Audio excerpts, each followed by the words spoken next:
Aisha radiallahu anha, the wife of the Prophet ﷺ, she shares with us a very personal moment in her life. She says, one day I was with Rasulullah ﷺ, and he was in a cheerful mood. So I said to him, Ya Rasulullah, make dua for me. So he said, Allahumma aghfir li Aisha. May Allah forgive Aisha. ما تقدم من ذنبها وما تأخر.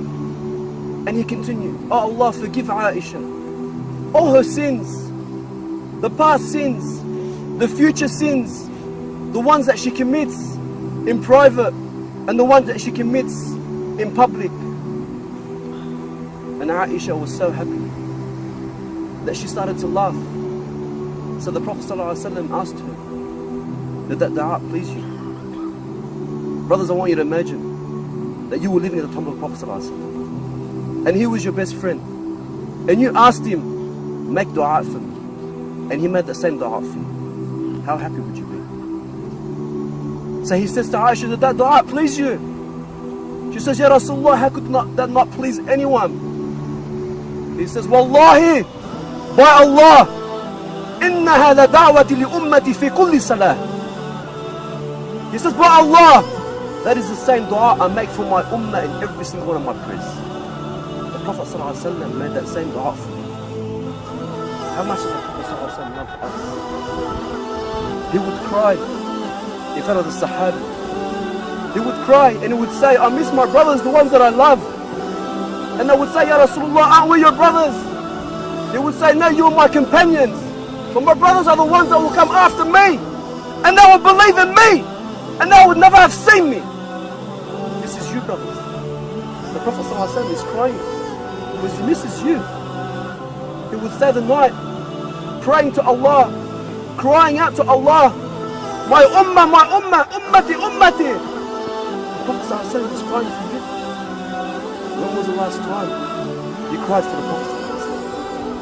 The Prophet would give khutbah and he would lean on a tree as he would give the khutbah, until they built him the minbar.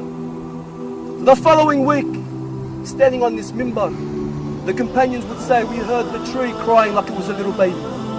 The tree was crying because it missed Rasulullah ﷺ. If this tree, brothers, this tree which is not a living thing, is not obligated to love Rasulullah, was crying because it missed Rasulullah, and other people who say Muhammad is Rasulullah, are we not more worthy to cry for missing him than this tree? Are we not worthy? The companions would sacrifice so much. When the Prophet ﷺ passed away, and Bilal, the one who would call the adhan, he could not do it anymore. He would sit in the Prophet's mosque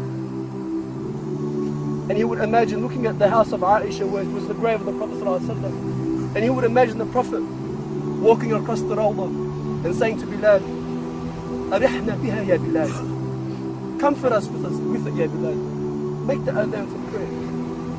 And so Bilal could not stand living in the city of Medina without Rasulullah ﷺ. Every street, every corner, every rock, everything would remind him this is where the Prophet ﷺ was. So he leaves the city, as many companions did, going for jihad, until many years later, when Allah subhanahu wa ta'ala gave victory to the Muslims in Jerusalem, and the Sahaba would be reunited for the first time in so long since the death of the Prophet. And they would see Bilal, who had not given adhan for 6 years, and they would say to him, Ya Bilal, adhin lana, make adhan for us just one last time. And he would say, no, fa'adhurin, please, I can't, it's too painful. They would say, please, they ask Umar, Ya Amir al-Mu'mineen, please speak to him. Until Umar spoke to him and he agreed. And say Bilal would get up to make this adhan, the first time since the death of the Prophet ﷺ. And he would call the adhan. The memories, the sweet times, the fragrance of the Rasulullah, his warmth, his compassion would come back to the Sahaba and they would all cry. Could you imagine Umar crying like a little child? And Bilal would struggle through the adhan, and he would continue until he would get to the part in the adhan, Ashhadu anna Muhammad Rasulullah, until he would break down and cry, and he could not continue anymore.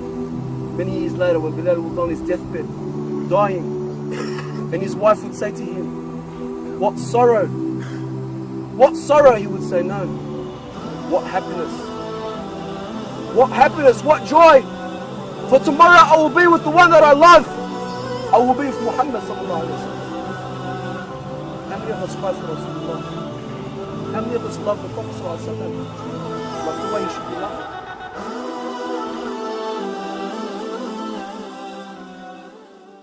Ah